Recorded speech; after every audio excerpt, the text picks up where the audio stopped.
So here's basically the deal. This video is going to be about the massive release of information that came from the Trump administration talking about the Biden administration when it comes to essentially key staff members that walked away.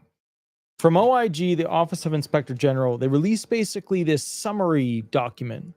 It's about disability determination services, 21% productivity decrease and 81% increase in processing times coincided with the loss of key technical staff. Now, look, I'm going to be very straight with you about this. Corporations have a lot of key people. And in those corporations, when you lose key people, things do not go well. There are people in corporations that work really, really hard. And there are people in corporations who don't work hard at all. The SSA under Martin O'Malley, right, which was the last commissioner, well, I mean, there were more than him, but he was the last long commissioner that was put in by Biden, was sent there to figure out who were the lazy, not hardworking Social Security employees and who were the rock stars that are really doing it. Trump came in and said, we want to cut 7,000 people. Here are your retirement options. Here are your firing options. Here's your relocation options. Let's get into this report real quick because it is going to give you some very spicy information about the future of the Social Security Administration when it comes to processing anything you want with Social Security. Let's get into it. July 18th, 2025. From fiscal year 2019 through fiscal year 2023, Disability Determination Services, that's DDS, that's the group that adjudicates claims at the initial filing and reconsideration levels. The DDS productivity, measured as production per work year, decreased by 21%. So 2019 to 2023. So what we're looking at basically is, essentially a Biden era period. A little bit of Trump, but a Biden era period. And remember, we're going straight through COVID right there, okay? An average processing time increased by 81% from 121 to 219 days. The lower productivity and increase in processing times coincided with the loss of key technical staff, including disability examiners who evaluate disability claims and make disability determinations in accordance with laws, regulations, policies, and procedures governing Social Security Administration disability programs. Now, that's a swipe. That's a swipe at SSA employees to say a lot of the ones who were really good at what they did left during the Biden administration. That's a swipe.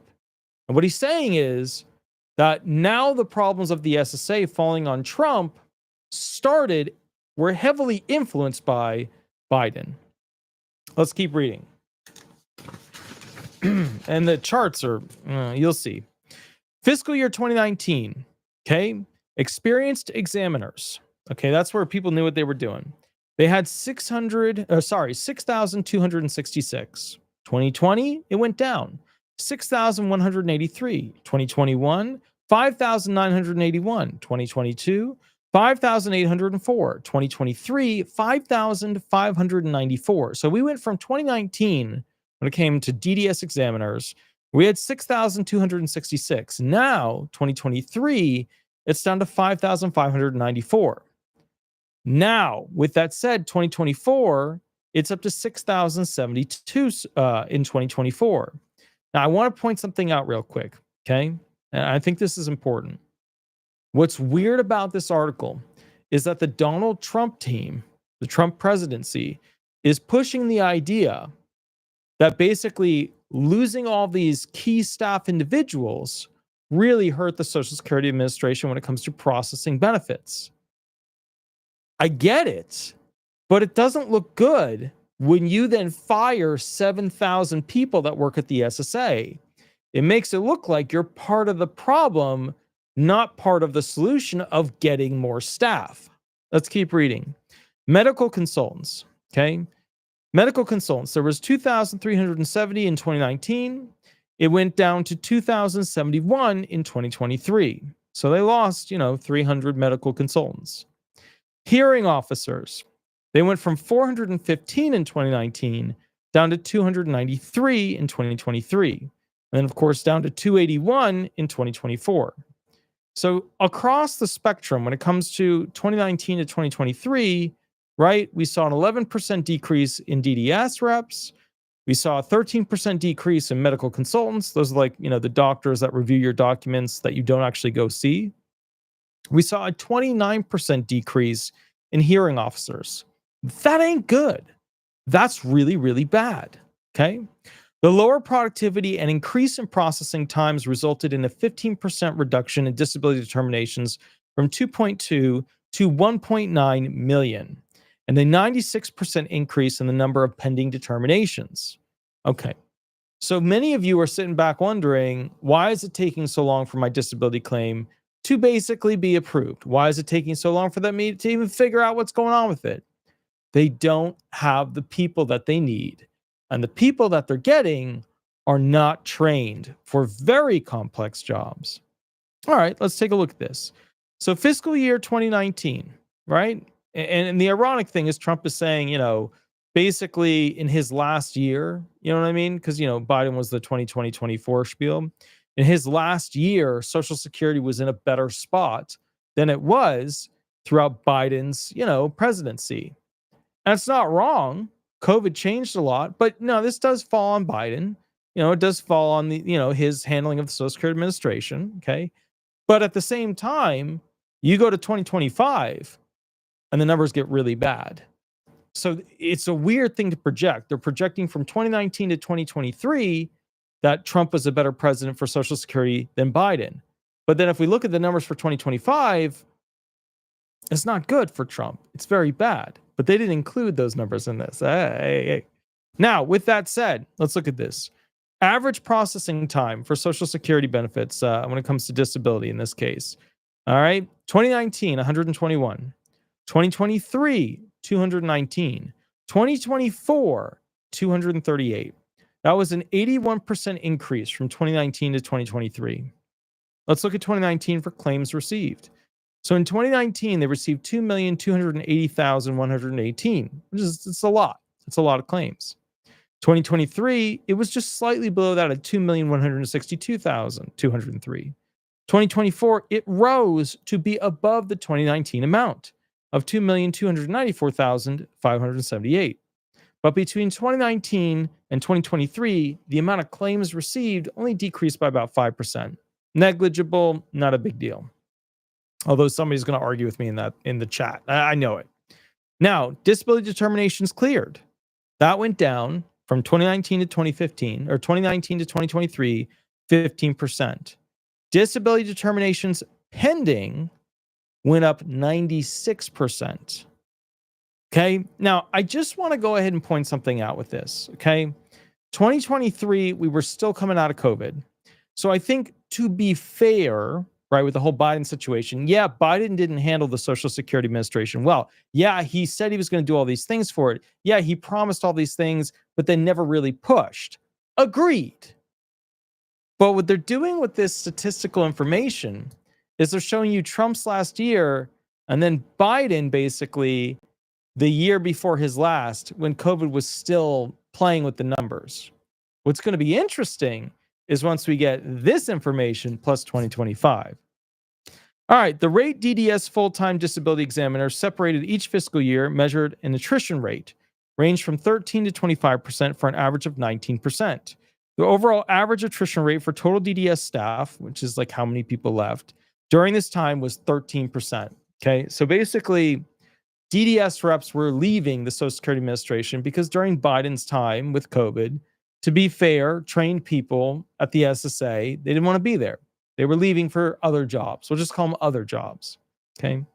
The complexity of the disability examiner position makes losing experienced staff detrimental to a DDS as it results in significant loss of institutional knowledge. In other words, what they're saying is these DDS reps are crucial to the adjudications of disability claims. Are they going to pay them more? No, they're not. Real quick, I want to do a shout out to Princess Diana, who did a $2 donation. That's absolutely amazing. Very, very cool. She also did another donation a little bit farther down. Let me put a little heart on that one as well. Very cool. There's also one from Harry Bear, 99 donation. Had an awesome day today, trying to keep the karma train going. Very cool, Mr. Harry Bear. Thank you. That's awesome. So I really, really appreciate it. With that said, please remember to like and subscribe as we search and find all these things inside the Social Security system. Now, let's take a look at this. Total staff attrition rate. Okay, total staff, whole staff. From fiscal year 2019 to 2023, okay, there was a 13% attrition rate, a loss. 2024, we're looking at basically 11% loss. So let me go through this real quick, okay? So 2019, 11%, 2020, 10%, 2021, 14%, 2022, 18%, 2023, 14%, 2024, 11%. You know what I think was happening? What I think was happening to the Social Security Administration is that people were sitting there post-COVID and they were thinking, you know what? I want to do something different with my life. I want to go ahead and get educated in this. I want to go ahead and try and get into this industry. And that's what happened. A lot of people that got into the Social Security Administration, they realized they weren't making much. The benefits weren't really that amazingly incredible. And they were struggling. And it was a lot of work and a lot of knowledge that they had to learn, and they didn't want to do it. That makes sense. Examiner attrition rate. 2019, all right? 15%, 13%, 20%, 25%, 20%, 19%, 16%. So here's what's happening. We saw during COVID, people at the SSA decide that they didn't want to work there anymore. Okay. And the numbers weren't looking good. That's why Commissioner Martin O'Malley came in thanking everybody for staying, because literally people just don't want to work at the SSA. Used to be a great place to work, but now it's trending as one of the worst places to work in the federal government. Which, to be fair, you would think one of the worst places to work in the federal government is where they would actually have people, pew-pewing at you in a military sense. But no, the SSA, she's the winner. Now, when a claimant meets the non-disability criteria to be eligible for Social Security or supplemental security income disability benefits, so they've already been found disabled medically, but now they've got to look at their non-medical, right? Whether they meet the non-medical criteria. The SSA forwards the claim to the DDS with jurisdiction to develop medical evidence and determine whether a claimant is disabled or blind under the law. So basically, they got to look and see whether they meet the non-medical criteria. If they are, they get a check. Okay. There are DDSs in each of the 50 states, District of Columbia, Puerto Rico. DDSs are state-run, and the government provides funding through SSA to support their operations. Therefore, DDS employees are not SSA employees. Now, let me clarify that. The federal government spends money on states to hire people, which helps states, look like they're doing their part to basically, go ahead and, create jobs, keep jobs going, have training of individuals, all that stuff. So the federal government, when they want to threaten that they're going to pull back funds, they can do that because they're allowing the states to hire people. If the feds want to be mean to them, they can pull back that money. You'll see Trump threaten California with that stuff all the time. Okay. Therefore, DDS employees are not SSA employees.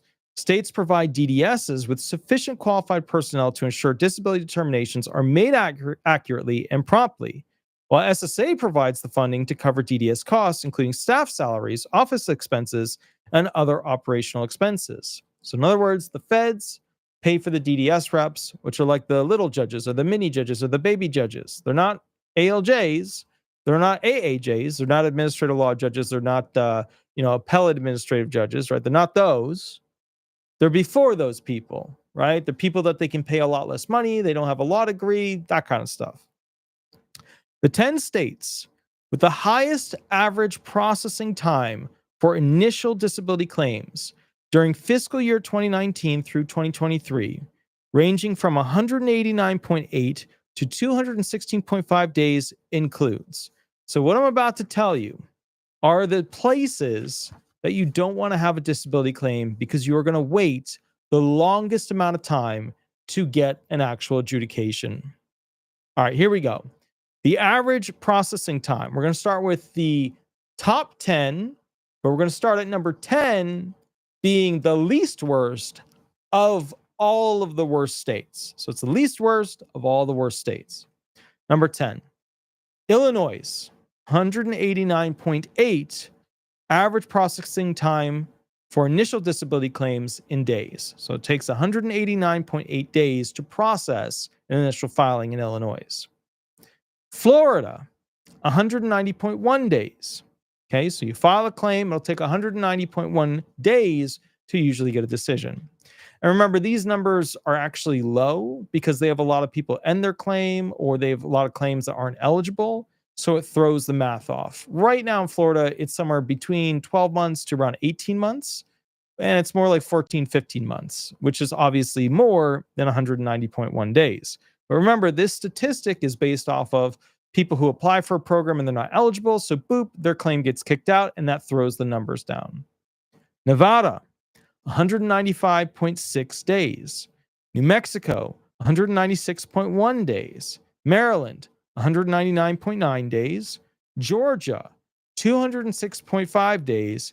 Tennessee, 208.2 days. Now we have the top three here. Now I'm curious as to what you guys think the top three longest wait time states would be in America. Remember, this is 2019 through fiscal year 2023. So they used an averaging algorithm for 2019 to 2023 over that period. So let me ask you this, okay? When it comes to the top three states, what do you guys think? Write in right now in the chat section what you believe is going to be the most obnoxious, long waiting state that you think needs to clean up their act the most. Let me see what you got. I'm seeing things like Minnesota. I'm seeing things like Washington. I'm seeing somebody cheat and say Midwest. You can't claim all the states in the Midwest, although that is a smart maneuver. We're not at the we're not playing So Alaska right there, Mr. IFS, Pennsylvania, California, Texas, New York, Midwest again. So he's Midwest. And we're going to pick on the Midwest. Lisa, Boston, California, New York, Florida. So we already mentioned Florida. Florida was the 9th worst. New York. A lot of people like New York. Alabama never really tends to get in there. It doesn't. Let me see what else. In the South, Georgia. This is number 3. Number 3 is South Carolina with 208.6 waiting days from the initial filing level. That's shit. It's not good. So if you file, the average is 208.6 days. Now, realistically, if you go ahead and get rid of the claims that are, instant decisions because they're not eligible, that would be probably somewhere around, I would say 400 to 480 something days, maybe higher. Okay. It's just ridiculous. Well, let's actually, hold on. Let me see how many days in, let me see, hold on. How many days in 400, how many months? Yeah. In 480 days. Let's see what we got here. That would be 15.78 months. So I would say probably it'd have to be anywhere from 500 to 600 days. 500 to 600 days of actual wait time in these top 3 states. Like you're doing the claim, they're going through it all, they're actually doing it. My apologies for the absolutely ridiculous hair. I just, it's doing what it wants to do. It's falling out at will and it's going for it. So indeed. Now, with that said, I want you guys to tell me what you think number 2 is on the list. What do you guys think? Number 2, we just did South Carolina. So I'll give you the rundown, okay? We're looking for number 2 on the list for the longest wait time to actually get a disability adjudication. I'm going to read you 10 all the way down to 3. The 10th worst is Illinois, then Florida, Nevada, New Mexico, Maryland, Georgia, Tennessee, and South Carolina. Who do you believe will be number 2? Let me see it. I see Hawaii. That is a good guess. Hawaii is a good guess, but it's tricky because the thing is Hawaii's not big. And the thing is, they've been trying to improve things in Hawaii. Hawaii has a ridiculous approval rate, though. But let's see. Utah. Karen said you have a nice tan. I am so sunburned. I have so many lights on me. If I try to block the lights, I'm cherry red. I actually have the saturation down because of how red I am. Let's see what else we got. Illinois, Alabama, California, Oklahoma, Maryland. Remember, California can't be a super long wait time because Newsom has to get those people on those benefits, because if they're on the benefits, they're usually going to vote Democrat. So he's got to keep it fast. He's got to push that. Wisconsin, I don't know. That's like an interesting Wisconsin. Why? I don't know why you would pick Wisconsin. I don't know. Maybe I don't know. I don't know. So we got Silhouette said, I still think Washington State. Washington State is an interesting place. Some of the most interesting claimants that I have come from Washington State. I will say this, claimants that tell me stories or tell me lies, it's very different from Florida. So like when you get a fibber from Washington versus Florida, they lie in very different ways, which I always find is very interesting. But all right, let's see. Kentucky, we already did Florida. We already know Florida's number 9. North Carolina, not on the list of the worst 10. Texas, let's see. I had SPF 50 on. I did. It's just Florida. It's hot. Idaho, Texas, Washington. For number 2 on the list, it is Delaware. Delaware. You know whose state Delaware is? Just saying, thinking of those politicians. 211.7 days of wait time in Delaware. But remember, in reality, you're sitting for 500 to 600 days. It's absolute insanity. Absolute insanity. Alaska is number 1. Alaska. I want to talk to you guys about why I think Alaska is number 1. Now, Alaska used to be known as a state where you just weren't going to be found disabled. They had obnoxiously difficult judges up there to the point where the stats always showed Alaska being like the least likelihood that you would be found disabled by far. It was like you go up there, you're just not going to be found disabled. And the thing is with Alaska, there's a lot of tough people up there because, live up there, you got to be pretty tough. And so in order to go ahead and get disability benefits, they're usually looking at people who are stuck in a wheelchair, quadriplegics, some sort of incident where they got really injured, things like that. Not the standards you would see in California. California had a lot of they went to a mental health provider 3 times, they applied and they wiggled through. Alaska was never like that. Now, Alaska recently switched to be much more like other states, and I think that the reason why is it was unfair to live in Alaska. But Alaska now at 216.5 waiting days, which realistically is more 500 to 600 days, because like I said before, they have claims where they decide them instantly because you're not eligible and it throws the average time off. The point is this, Alaska has the most need for improvement when it comes to speed. Now, here's a theory I have. When you fire a bunch of people from the Social Security Administration, the states that have the largest chunk of employees to begin with will be injured the least because they still have a group of people. But the states who have the smallest amount of people, if you take the equivalent percentage away from them, then you don't still have that smaller army of people, and those states get screwed over the most. And it becomes a situation where, bottom line, they can't process claims quickly. Now, Alaska is one of those states. Delaware is one of those states. So as a result, the top 2 are probably falling into that situation. Now, let's just be fair about this situation. Trump is having a difficult time figuring out what he wants to do with the Social Security Administration. And his attention has largely turned away from the Social Security Administration because he's not being fed information as much and as often by Elon. So let's look at the statistical relevance of where this whole thing is going, because obviously your benefits are important to you. So here's the deal. When it comes to the Social Security Administration, once Trump got in, he had to figure out who was going to be his commissioner. And he brought in a long time serving person and then fired her. And then brought in a middle management guy to go ahead and run it to do exactly what he wanted through Elon done.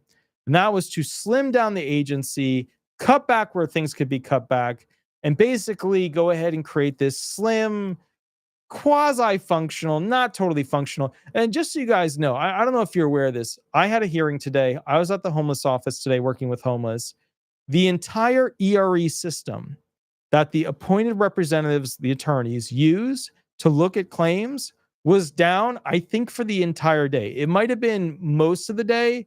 It might have been the entire day, but it was definitely a large chunk of the day. I had to do a hearing where I couldn't even log into their system. It was down. It was down in the morning, and it was down for a while thereafter.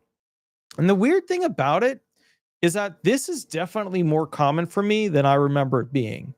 And when that system goes down, they can't update and process claims properly. Now, the SSA personnel had their side fixed first, and then basically somewhere down the line, the appointed representatives got their side fixed. But I'll tell you one of the secrets as to how we know when they're having a coding problem. It's when we go log into basically the system, all right? There's a login area where we have to put in a one-time password, and that one-time password, if it's taken a long time for them to email us that, we know the system's going to either go down or have a problem soon. Another thing to keep in mind is that they recently sent out a letter that said they're switching all of your login credentials over to Gov credentials or ID.me credentials. Now, as you guys know, I have my VA certification with my PIV card, so I'll probably be accessing a lot through that. But a lot of my staff will be using ID-me or ID.me to go ahead and log into the backend system. I have the full report here from the Office of Inspector General. I've read through it, and what I've concluded, just to be very straightforward, directly right to the point of everything so that you have an understanding of it, okay? At the end of the day, Trump is trying to essentially rub the back of Social Security and try and calm it down from the bruising he gave it. He's got the new commissioner in there, right? So the person who is supposed to do all the negative things and make people hate him, he got rid of that commissioner and put in Frank Bisignano.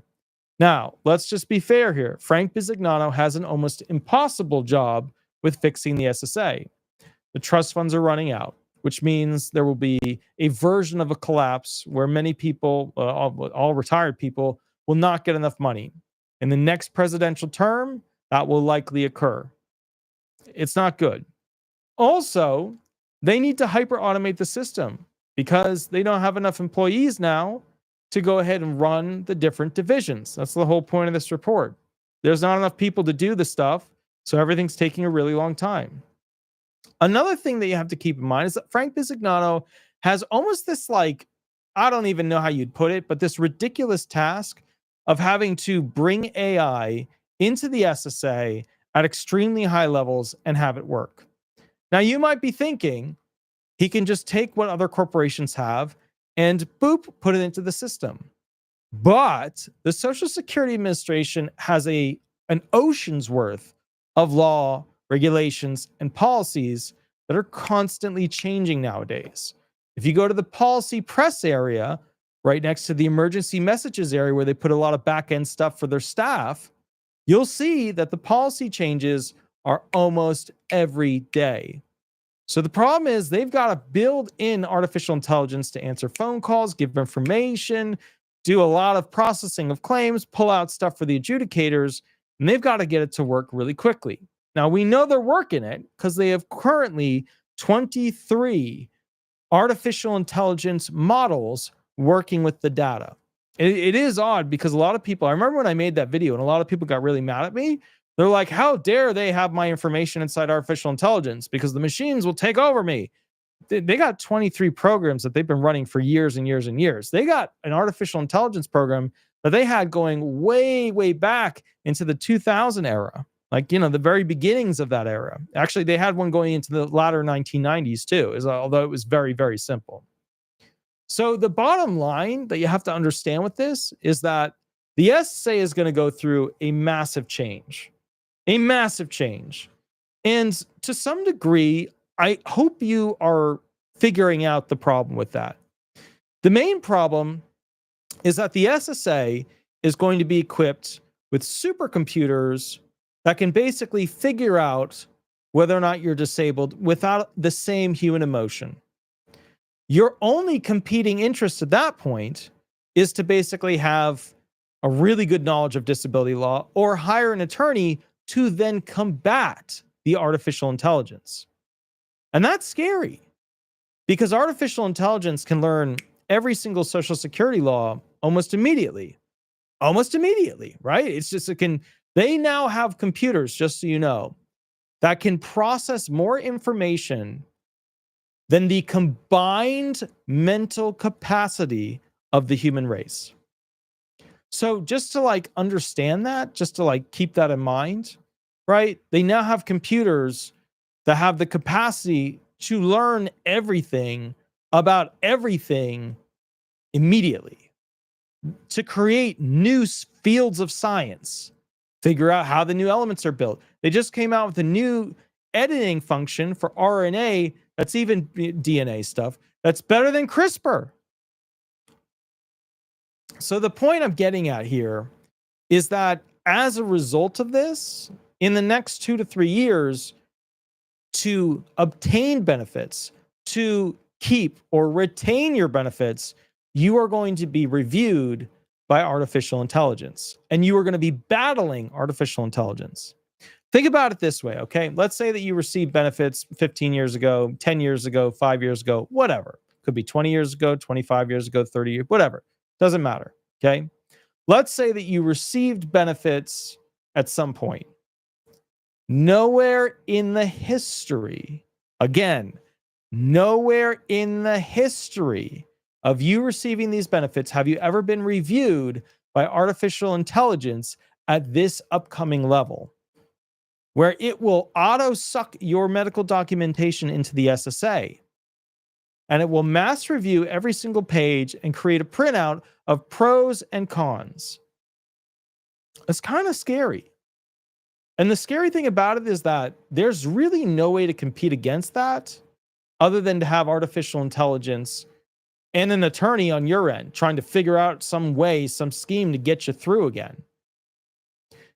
All of those people who basically are on a benefit related to disability, including the VA people, who essentially have been living the good life, right? Boating all the time, jet skiing, riding horses, going to sporting events, having a good time, ending up on kiss cams, stuff like that. They've got a bad thing coming. And the reality is that the Social Security Administration, using their artificial intelligence and facial recognition software, are going to be able to auto scan the internet. You will see a massive increase as a result of that for fraud claims brought against recipients. What's interesting is that if you go back 20 years and you talk to somebody who's found disabled 20 years ago, they'll constantly say, what do they expect me to be? Invalid? What do they expect me to be? Bedbound? What do they expect me to be? This? And the interesting thing about it is that to them, it's shocking that the SSA is becoming more and more aggressive at removing people from benefits because their standard of living is a bit too high for what they feel a disabled person should be. I will say this as well.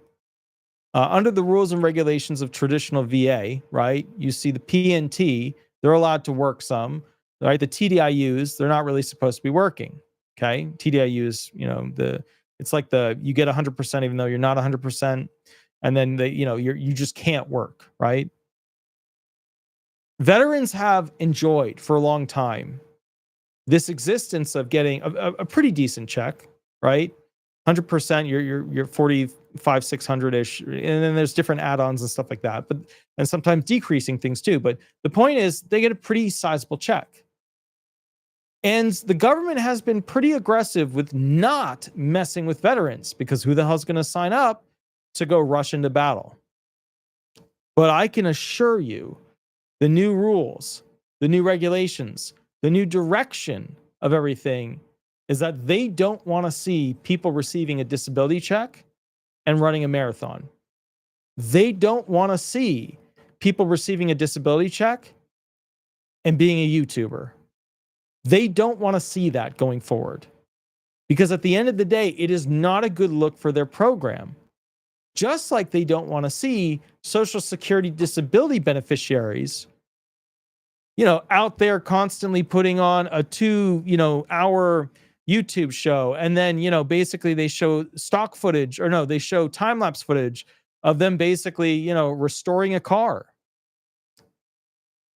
The SSA, because of this massive audit, because of the direction of things, is going to be creating a system that reviews people all the time. Yes, you'll still have the 1 year, the 3 year, the 5 year, the 7 year, or the not reviewed categories. You'll still have them. But the restriction to reviewing everybody will be eliminated. What do I mean by that? I mean that they'll be able to review people very quickly, consistently, because right now, and they just started this 2023, 2024, and that's when they got it rolling and getting it, spun up. Right now, what's happening is they're at the point where they can have, and they just started doing this, big medical facilities are set up to auto submit your medical documentation. So now there's a giant repository, a giant archive, a giant client management system where all of your medical records are going to. The SSA can digitally request them, and the system automatically sends them. The days of an old paper HIPAA going out, those are over. Okay, they still use it for little providers. So what that means is that if artificial intelligence can auto-seek your medical documentation, the new stuff, which you're going to have to provide to the SSA to keep getting benefits, then it can collect your medical documentation and within seconds know if they want to begin the process to remove you from benefits. That's what's coming. That's the future. And think about it. Think about why that is. Social Security trust funds are running out. The Social Security Disability Trust Fund is okay right now, but the Retirement Trust Fund is in really bad shape. So what are they thinking about doing?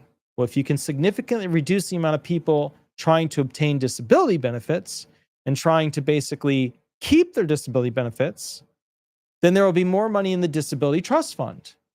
And if there's more money in the Disability Trust Fund, then they can use that money to help pay for another year or year and a half to keep the retired people from having a reduction in their check. That's why it's a very scary situation right now, because Trump is facing he does it and he achieves it and he wins it, or it's a complete failure. There's not much wiggle room in between. Ultimately, when we look at this audit report, it presents that Trump is doing great and 2019 was a great year and that Biden did terribly. Biden didn't do great.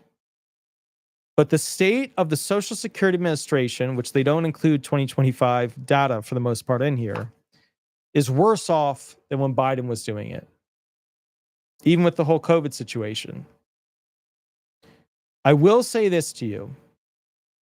We want Frank Bisignano to have a solid win. We want him, the new commissioner, to be very successful. Because if he fails, the failure is massive.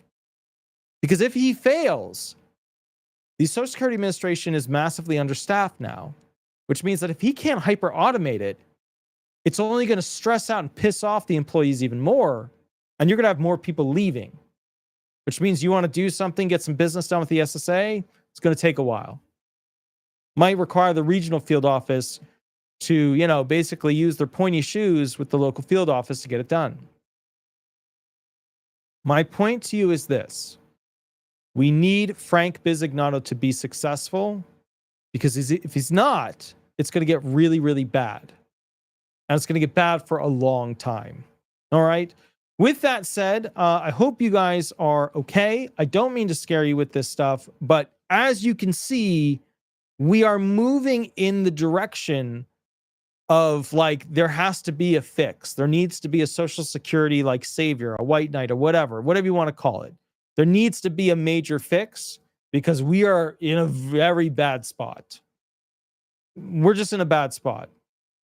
And the reality of it is this too. If we had taken a lot of the hardworking migrants, set them up with Social Security numbers, and, basically had them pay, some of them had Social Security numbers linked to other people. It's illegal, it's fraudulent, and it's terrible. But assuming we had taken those farm workers and we'd set them up, and these other workers, and set them up to be American citizens and pay taxes, well, we'd be in a better spot. It's just, we're not. The problem we have, and it's something that nobody is willing to talk about, including every politician that's out there. Nobody is willing to talk about this. The problem we have, okay, And again, I don't want to scare you with this, but I do these videos so that you can understand what's going on. There's a bunch of YouTube channels out there. They're like, oh, you're going to get this magical stimulus because they're going to save this much money from Doge. That ain't going to happen. Okay. It ain't going to happen. I mean, you can watch the videos, but it just ain't going to happen. Okay. What I need you to understand from this is that the number one enemy of Social Security is that we have not classic families. Families, I don't want to say dysfunctional because I don't think they're dysfunctional. We have families that haven't followed the classic dynamic. And I don't mean just male and female. Like, you can have a classic dynamic of two people, male and male, female and female. I know that's not classic, but it works if you've got two great parents raising kids. Parents they can come from whatever. The point is, we don't have that. So we have a lot of young people having kids, and you'll have women having a bunch of different fathers. The fathers don't really interact with the kids. They don't get all the child support they need for the kids. The kids are never pushed. They've never given the great education opportunities that they could, should, would have. America allows for anybody to have a kid. That's wonderful. It's amazing. I don't think that should ever change. But we don't have successful families creating successful children. And if we don't have successful families creating successful children, we don't have people working and paying taxes. Fertility rate. It means that we don't have a model in America for creating successful relationships and successful children. And nobody wants to talk about that because it's just something politicians would get fired over. And, the thing is about that, just to be clear, we could figure it out. We could do it. We could fund these, parents and have extra school and extra schooling options. We could make our academia the best it could potentially be. We could really push kids to study hard and achieve academic excellence. We could do that, but we don't. We keep lessening the standards. So then what's the, what I mean? What do we do? In the long run, other countries have realized this, China chief among them, Japan chief among them, and they have incredible students. They put in place things to create better family ties, better parents for better children, for a better future. America is doing the opposite of that. Feminism is pulling men and women away at very high rates, which I still don't understand the whole feminism thing. My name is on a select service list. Their name isn't. You want to walk me through which person, when, it hits the fan, has the worst side of things? That would be the males, right? That's not the females. Any female in here, any of you, can you tell me the last time you looked up your name on the selective service list? I can guarantee you it's almost never. And I can guarantee you almost with everyone, unless there was a change, right? A change in who you are, I can guarantee you ain't on that list. So my point is with this, we have essentially families not coming together that would normally come together. We're creating lots of kids with families, mothers and fathers, or mothers and mothers and fathers and fathers, or variations thereof, that are not creating successful children. And it's unfortunately going to be the number one thing that collapses Social Security in the future, because collapses come in many sizes and forms. 20% reduction in the benefits to retirement people, that's a collapse, right? That's a collapse. A significant decrease in the amount of people paying for Social Security versus the amount receiving it, getting down to 2.2, 2.1 people to every one person receiving it. Well, let me see what it's at right now. Hold on, let me see what it's at right now. How many people are paying for Social Security versus receiving Social Security? Let's see what we got here. All right, let's see what the ratio is. We're at 2.6. Okay, we're at 2.6. Okay. the bottom line here is, and I'm not trying to like freak you out or whatever, but if this gets to a 2.0, the system collapses. You have to have a different system put in place. You have to come up with a different way. Like you have to like, charge robots to do robot work. That's what you have to do. All right. So it's tough. It's tough. I think Carpe Diaz, last word there, I think he's right. I think there's a big thing. There's no community anymore. I think the communities that do exist, they go online. And I think, frankly, to be fair, men, and I'm going to say this, and it's going to get me in trouble. And I know I'm going to get in trouble for this. I don't think men feel like they have to impress women anymore. And that is dangerous. That is dangerous. And you'll blame it on like this guy or that guy on YouTube, but that is dangerous because men have to be like the protectors, the watchers, all that stuff, the upstanding, make sure the family has what they need. But when they don't feel like they need to like take care of women or their woman in the same way that they used to, which, as we get a lot of, young males out there getting women pregnant and they just disappear. When they don't feel like they need to impress women anymore, man, let me tell you, it falls apart. And we are doing that. Men are like walking away from creating a family. So it's very scary at this point. All right. Erica said women need to have morals. The weird thing about it is, and think about this for a moment, and then we're going to go to the next video, but think about this for a moment.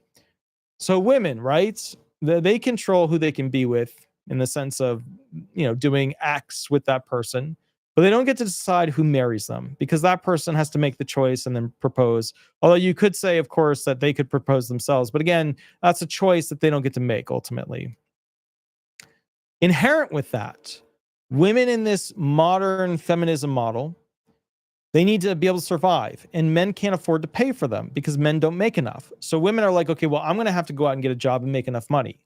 And a lot of them with men can't even afford to have a livable wage. I'm going to use a Democrat term here, a living wage, a livable wage to be able to survive. So people have to bundle together to live in America now. And you would think that would create relationships. It does. You get kids being born, very few marriages from them. Very few marriages from them. So the reality of this situation, just to be very straightforward, is that we have removed men being safety beacons for women, and women have had to go out and find jobs and earn money. And the best part of it is, for the past 10 years, women have been like, rah, rah, rah, we should be paid just as much as men. And statistically, they've gone through things. Women tend to choose less dirty, less aggressive, less hostile environment jobs. Okay. And that accounts for a reduction in the amount of pay. And realistically, a lot of those hostile jobs, they require more body strength and stuff like that. So I think men prefer to go towards those and they want the better pay.